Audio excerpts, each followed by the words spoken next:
Good evening and welcome to the Nevis Newscast for today, Wednesday, January 27th, 2016. I'm Bronte Swanston Hendrickson. Now for the news in detail. A 5-member delegation from the University of the West Indies, UWI, is visiting St. Kitts at Nevis for a recruitment promotion for UWI campuses. Today, the delegation met with Premier and Minister of Education, the Honorable Vance Amory, Permanent Secretary in the Premier's Ministry, Wakely Daniel, and Assistant Secretary Kevin Barrett. Nigel Bradshaw is UWI's Student Recruitment Officer for undergraduate programs. St. Kitts and Nevis are contributing territories to the University of West Indies, and for that reason it is only fair that students and prospects of the University of the West Indies, as well as stakeholders here, are well apprised of how our university is shaping the development landscape throughout our Caribbean archipelago. We are happy to be able to visit with ministers in education, also 2 persons in sport and sport affairs, and a number of other persons in a lot of different sectors to be able to help them understand that our 50,000 strong enrollment of students, made up of students from every one of the English-speaking Caribbean territories, and also to another 50 countries around the world, are well represented at the university. So our university becomes a stepping stone towards global citizenship. UWI's application period, Bradshaw noted, remains open until March 31st, 2016. Applications can be accessed via the university's website, www.uwi.edu. All our applications are online. Our students would be able to, once they're successfully admitted, will hopefully start in September 2016 at any one of our campuses in Jamaica, where the Mona campus is sited, in Barbados, where the Cavell campus is sited, and also to Trinidad and Tobago, where the St. Augustine campus is sited. Bradshaw also used the opportunity to remind of the option of earning a degree through UWI's distance education program.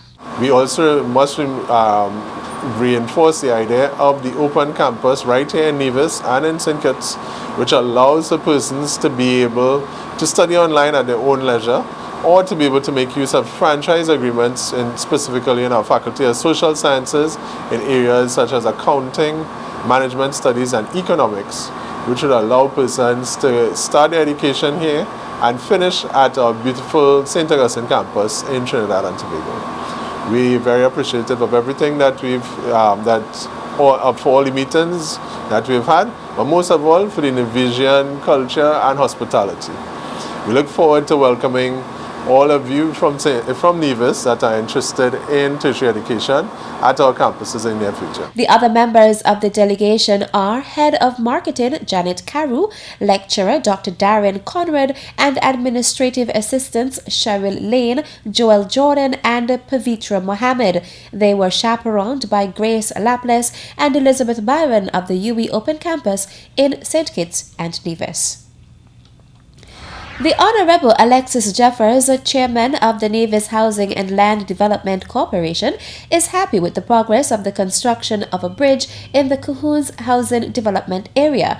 Minister Jeffers says with the cooperation of the weather, significant strides have been made with regards to the project. We completed the backfilling of this side of the bridge, and now as work is being done to smooth that out and give it the levels that we want before we proceed to put it in a concrete road, and that would wrap around the bend back there where that piece of equipment is headed. As you realize this morning, they're doing some backfilling and some reinforcement of the side of the bridge with boulders and so forth. He also explained why the bridge is necessary. This is a huge gut. This gut goes down to as far as, and beyond that is to as far as the Fort Ashby area. So if persons who are familiar with the water that normally goes down this gut down into the Fort Ashby area and then exit into the ocean, you would understand the size of a bridge that was needed here and the amount of water that flows through this area. And I believe there are other guts at the top of this particular bridge that ties into this main water course that comes down here and down into the ocean. So this was a must, and it has been an effort that I believe will bear fruit, in the sense that we would have alleviated a challenge or some major challenges that will not be encountered in the foreseeable future. According to Minister Jeffers, the construction of the bridge is nearing completion, and he spoke to the next phase of the project. I believe in another month will be completed, so I'll say by this time next month, February, we should have done all of the work to build retaining walls and finish the smoothing out of this particular road. But the next phase, which would be the construction of a concrete road from Bansgut Road, or the main entrance here, wrapping around the corner there for a few feet, then that will be done at a later stage. He also had a praise for the contractor for the project. I am pleased with the work that was done by the contractor, who would have contracted his services for this, Mr. Calvert Herbert, from right here in Cotton Ground. He would have done a tremendous job with his team in getting this bridge built, and built to specification as well too. I believe it would be a bridge that would last for many years to come. The construction of the bridge is the result of a partnership between the Nevis Housing and Land Development Corporation and developer Leighton Thomas. Members of the St. Kitts Christian Council and the St. Kitts Evangelical Association met on Monday, January 25th, with the Minister of Ecclesiastical Affairs in the federal government, the Honorable Vance Amory. At the meeting, which took place at government headquarters on St. Kitts, Premier Amory presented to the church leaders a proposal for greater involvement of the churches in the schools by giving moral and spiritual instruction by way of having chaplains in the schools. He also expressed a desire for greater collaboration between the churches and the government.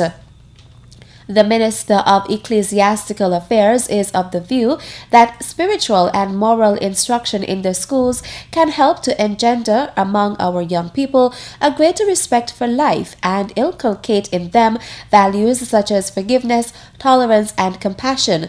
The church leaders shared concern about the spate of violent crimes gripping the country and said they were impressed to hear the call for the convocation of a national week of prayer by Prime Minister the Honorable Dr. Timothy Harris in his New Year's address.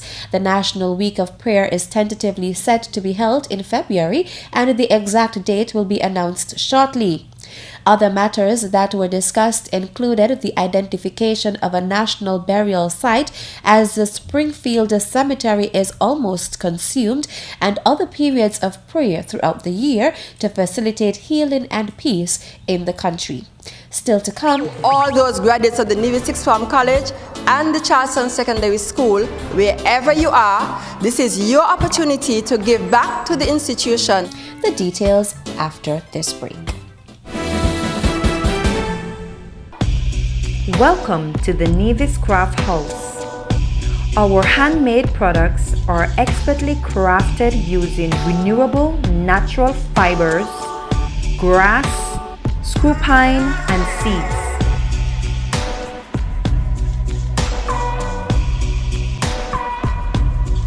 The materials are locally sourced and crafted by the amazing women of the beautiful island of Nevis. Visit our stores at Pinney's Industrial Site or the Cotton January Mall and take home something joyful.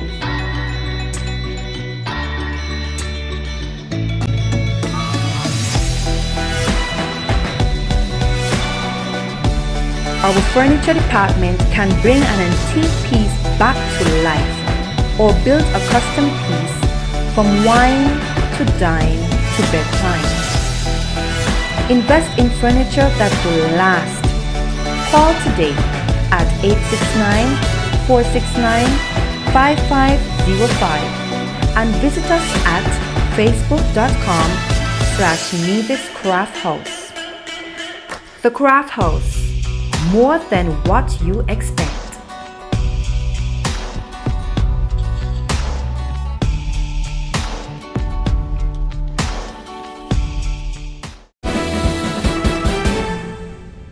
Welcome back. The Nevis Literary and Debating Society will participate in the 44th edition of the Leeward Islands Debating Competition to be hosted by St. Martin. Neela Jones, a member of Nevis' team of debaters, spoke to us yesterday about the first debate, in which Nevis will participate on Friday, February 26th. The moot that we will be debating is the illegal drug trade has undermined the legitimacy and effectiveness of Caribbean governments. Once we have conquered that debate, on Saturday, February 27th, our debate would be the Caribbean is not doing enough to combat child abuse.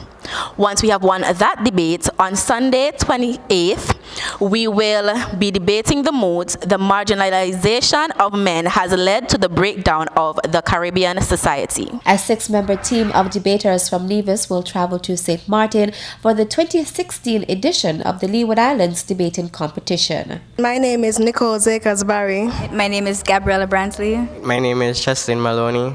And my name is Shaquem Paris. And my name is KJ Smithen. The executive body of the Debating Society consists of President Camille Wilkin, Vice President Zara Archibald, Secretary Gion Dorr, Assistant Secretary Jazzy Connor, Public Relations Officer Kerrys Elliott, Assistant Public Relations Officer Joanne Manners, and Treasurer Gary Liebert. Kerrys Elliott is urging the public to support the Debating Society in its fundraising efforts. On Friday, the 29th, we'll be having a fundraiser in the El Comida Willett Park. We'll be selling smoothies, mango, strawberry, and guava. Also, we'll be selling popcorns and ice lollies at 2 p.m. So we really hope you will come out and support us. The director of the Nevis Sixth Form College is also making an appeal to former students of the institution. And I'm also making an appeal to all those graduates of the Nevis Sixth Form College and the Charleston Secondary School, wherever you are. This is your opportunity to give back to the institution and assist in the development of this batch of debaters for 2016.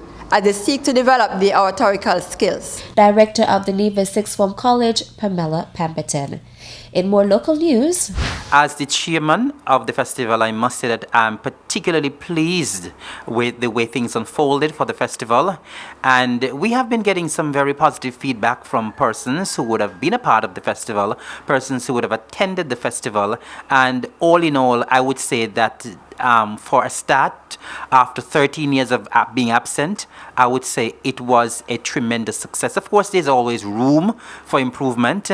And all in all, I would say that we are pleased from our committee standpoint as to the way things unfolded. Chair of the Gingerama Committee, Eric Evelyn, is speaking about feedback to the recently concluded festival. Evelyn expresses thanks to those who participated in the festival. I would like very much to say a very hearty thank you to all who would have been a part of the festival, all who would have made it successful. I want to thank the committee members who worked tirelessly with me. I think all of the committee members did a tremendous job in pulling their weight and in ensuring that we had a successful 4 days of activity.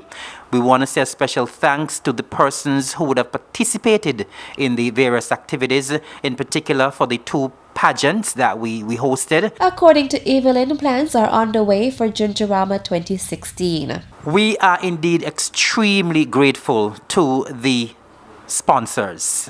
Our sponsors came on board in a big way. Most of our sponsors were very generous in their donations, and we will be looking forward to that same generosity as we plan for the 2016 festival, because we would have had a post-mortem meeting, and we have decided that because of the fact that Gingerama turned out so extremely well, we are planning that the festival will continue in the years to come. Evelyn says the committee is also looking into bringing back the Calypso show to the calendar of activities in the near future. He says, however, the Ginger Jam will now be a fixture on the list of activities. The Juve, I think, went exceptionally well. I was particularly pleased with the turnout. To be honest, I didn't expect so many persons to be at the Juve, but the Juve turned out exceptionally well. And so the Juve will be a permanent fixture on the Gingerama calendar of events. I think persons generally like the jam in Gingerland, and of course we know that we in Gingerland we are famous for doing an excellent jam, especially for the long jam from Gingerland to Charlestown. And so Gingerlanders will be looking forward for the Juve, and so the Juve will be a permanent fixture on the calendar. Chair of the Gingerama Committee, Eric Evelyn. And that's how we conclude this evening's presentation of the Nevis newscast. Thanks for viewing. Good night.